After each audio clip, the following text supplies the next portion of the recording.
Jason, it's always hard to come back from extreme situations to a normal life. You came from solitary confinement and torture and abuse and imprisonment. What was it like coming back home and, learning to be a regular citizen again?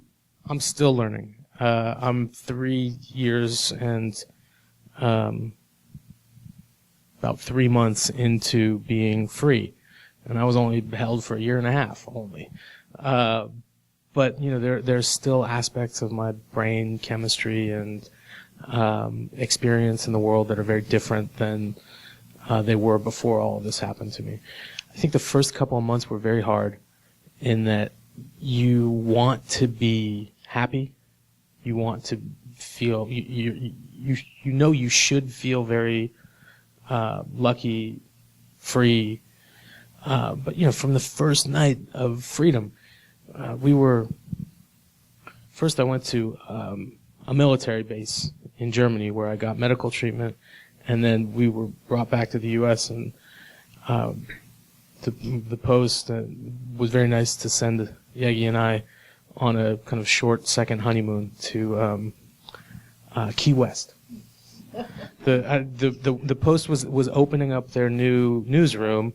No, they were opening up a new newsroom in Washington at the beginning of February, and there was going to be this kind of big grand opening and unveiling, and John Kerry was going to give a speech, and they asked me if I would take part in that, and I said, sure, I'd love to take part in that.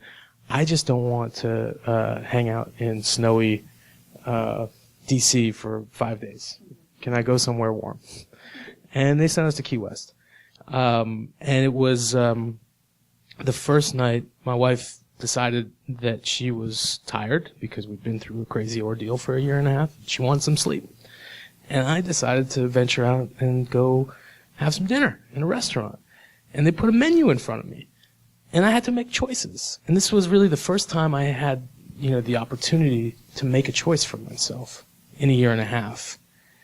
And as much as I had longed for that moment, it wasn't that easy. Do I want this or do I want that? I went to a sushi place, and I told no sushi in Evin. No sushi in Evin. I told them that I wanted anything with tuna and avocado. That was what I wanted. So they brought me a bunch of rolls that had tuna and avocado in them. And I said, give me another one of those, and another one of those, and a beer, and another beer. I slept really well that night. We all take risks, and I think for dual nationals covering their other country, the risks are more grave. And people, I think we go and nobody forces you to go into these places, but nobody really also talks about the post-traumatic stress. No. I'll share something personal. When, after all these years of covering wars, I still can't walk in a public space with ear sets on. I have to be hyper alert of every sound I hear, and conversation. I can't be on mute. So what was the PTSD like for you coming back from that experience? So I was kept, as I said, first in solitary and then with only one other person. There were two different people, but one at a time.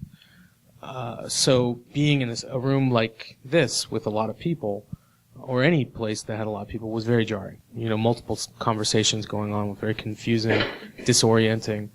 I had a hard time in cars. I get car sick for the first few weeks after my release because I had lived a year and a half without horizons, right? Just big walls around me. And I come from just north of San Francisco. And for anybody that's been out there, the roads are pretty windy, So I found myself in Mill Valley, if any of y'all know where that is. My brother had rented a little Airbnb for my wife and I and I had to walk everywhere. I mean, people would want to take me places and show up, and I said, no, I'm just going to walk. So I didn't get very far, And I guess it was good in its way. But sleep was hard. I still have nightmares from time to time, and the nightmares are always exactly the same. And it's very... I can see it in front of me right now. I'm back in a version of my prison cell, usually with my cellmate from Azerbaijan, and I was supposed to get out, and I didn't. And if you read the book and those last 40 or 50 pages, you'll know why I might have that kind of fear that's still in the back of my mind. Given everything you've been through, do you still think it's worth it to take these kind of risks as a journalist? If a young reporter comes to you and says, "I want to go cover Iran," what would you say? I did a talk at NYU Law School yesterday, and somebody asked me the same thing. And he asked me, specifically about doing foreign correspondence work, or human rights work, or legal work out in harsh international environments. I'm the last person in the world that's going to tell you not to do that if it's something that you want to do. At the same time, you have to know the risks associated. And I think while I never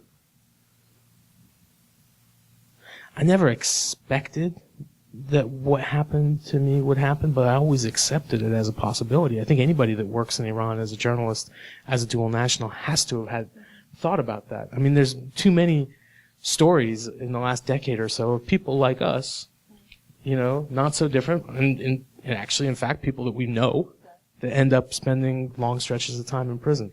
I just didn't expect it to break everybody's record and spend more time in prison than anybody else. And also, I didn't think it was going to happen when it did. By that point in my time of living in Iran, I'd been there for over 5 years. Farnaz talked about when we first met in 2009. That was the most tumultuous time in the post-revolutionary history for journalists, for sure.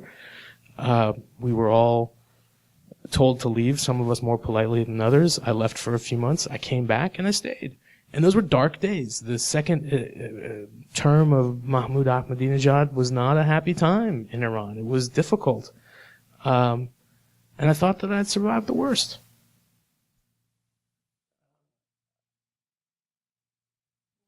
But I wouldn't undo anything that I've done. Me neither. Jason, we're in an interesting and dangerous time in Iran-U.S. relations, with an administration that is taken a hardline view of the regime on Iran.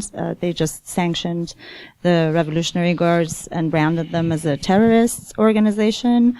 There are a number of American and dual national detainees in prisons in Iran. Where do you see Iran-U.S. relations going? And what about the fate of our friends who are in prison? Yeah. I want to say that there's, nowhere to go but up. But I know that it can always get worse, unfortunately. We're in a pretty bad state right now. I went this morning to an event that Foreign Minister Zarif had at the Asia Society, and for the first time ever publicly, he said on the issue of Americans being detained there, let's make a deal. Let's exchange. Let's have a swap. They've said that before. They've said we're open to negotiations. He said a swap. He said, let's make a swap. He said 6 months ago, we reached out to the U.S. government. They said no. If they say otherwise, they're lying. We're ready to exchange people. Let's just do it. I mean, it's out there as clear as day. And I think that was the attitude for a very long period of time. It was obviously the attitude in my case, right? But they never said it so forcefully and so publicly. And to me, that acknowledgement in such a public way means that, there's some desperation. And I don't think that desperation is we are worried that, our system is about to crumble. It's let's do the best we can to avoid a confrontation. And, he, in my view, he was signaling to the Trump administration that he wants to talk. And I think if you look at the Trump administration, there is not a singular policy on Iran. It's a multi-pronged, several different attitudes. And I think if you were to take a three-man poll of President Trump, his national security advisor, and his Secretary of State, each one of them would have a very different idea of what they think our Iran policy should be and what it is. And that scares the crap out of me, you know? So, I think we're in a bad spot.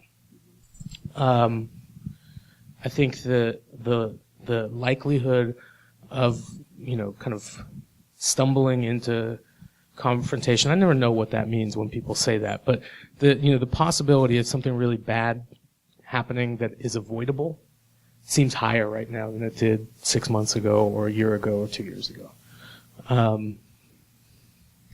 To me, sometimes it feels like the months before the year before the Iraq War, having covered that war. Yeah. And I think you and I both talked about this, that although we're both victims of the Iranian regime, and you know, we don't like what they do, but we still don't want Iran to turn into another Iraq or Syria, which is why we think it's important to offer a sober analysis. Right. And so do you feel like the administration values your perspective? Do they seek it? Not often.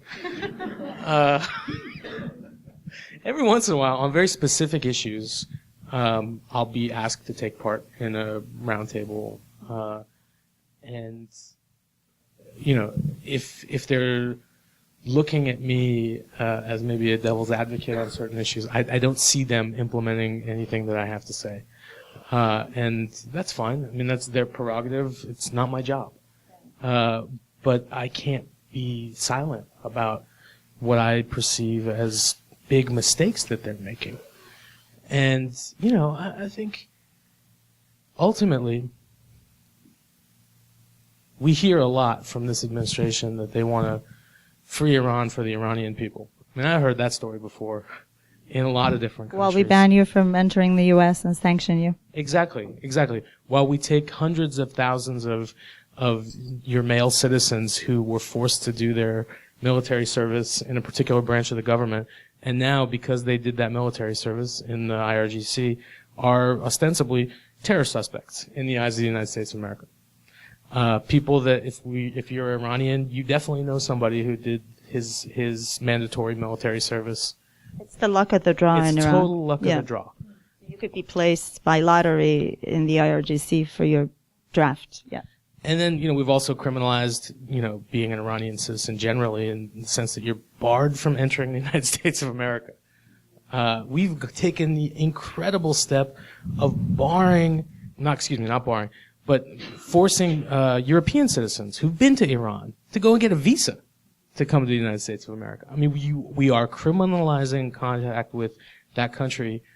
And, you know, in 2002, 2003, I think that there is the case to be made that the Bush administration was ignorant because there was a lack of access to human intelligence on Iran. We don't have that here. And, you know, we got a million Iranians living in this country, maybe more. And a good number of them, I don't claim to know the statistic, but at least a couple 100,000 of them come back and forth every single year. We know plenty about what life in Iran is like, what's good about it, what's bad about it, what's working, what's not working, how sanctions affect people, how educated people are. We know everything that we need to know. And essentially, we've taken all of that and said, I don't want to look at that. I don't want to consider that. These people are bad, they're dangerous, and we got to get rid of them. And ultimately, you know, there's a evangelical kind of through line in our foreign policy these days, and you know, I for one don't think that there's too many people in high office right now that are worried about people of my background, whether they are Shia or Sunni or Jewish. There's a very small number of born-again Christians in Iran, and I guess they're worried about that. The rest of us are going to hell. So.